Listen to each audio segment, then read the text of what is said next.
తూర్పుగోదావరి జిల్లా గోకవరం మండలం అచ్యుతాపురం గ్రామంలో అభయాంజనేయ స్వామివారికి 500 వారాలుగా పంచహారతల పూజలు నిర్వహించారు. స్వామివారికి ప్రత్యేక పూజలు నిర్వహించి పంచహారతలు నిర్వహించారు. ఈ వారంతో 500 వారాలు పూర్తి అవడంతో అర్చక స్వాములు నేతి అమ్మన్న శాస్త్రి, ఫణికుమార్ల మంత్రోచ్చారణతో స్వామివారికి ఉదయం నుంచి సింధూర పూజ, ఆకు పూజ, రుద్రాభిషేకం నిర్వహించి రాత్రి జుత్తుక లక్ష్మీనారాయణ సత్యరాజేశ్వరి దంపతులు గోపూజ అత్యంత భక్తి శ్రద్ధలతో చేశారు. ఈ సందర్భంగా ఇవాళ సాయంత్రం స్వామివారి గ్రామోత్సవం నిర్వహిస్తారు.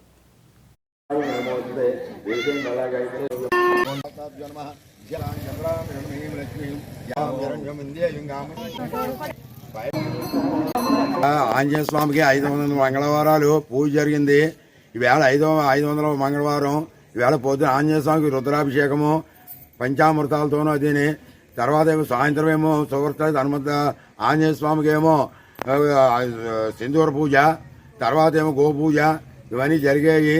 శ్రీ అభయాంజనేయ స్వామిని గోకవరం మండలం అచ్యుతాపురం గ్రామంలో సమర్థ సేవా ఫౌండేషన్ ఏర్పాటు చేసినటువంటి 2016 ఏప్రిల్ 18 మొదలు పెట్టున్నాం.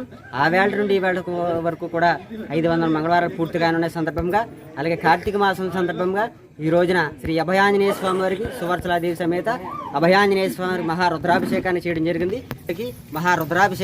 జరిగింది. ఉదయం ఈరోజు సాయంకాలం శ్రీ అభయాంజనేయ స్వామి వారికి సువర్చలాదేవికి గోపూజ మహోత్సవం చేయడం జరిగింది. అలాగే తదుపరి శ్రీ 500 మంగళవారాల సందర్భంగా ఈ రోజున స్వామివారికి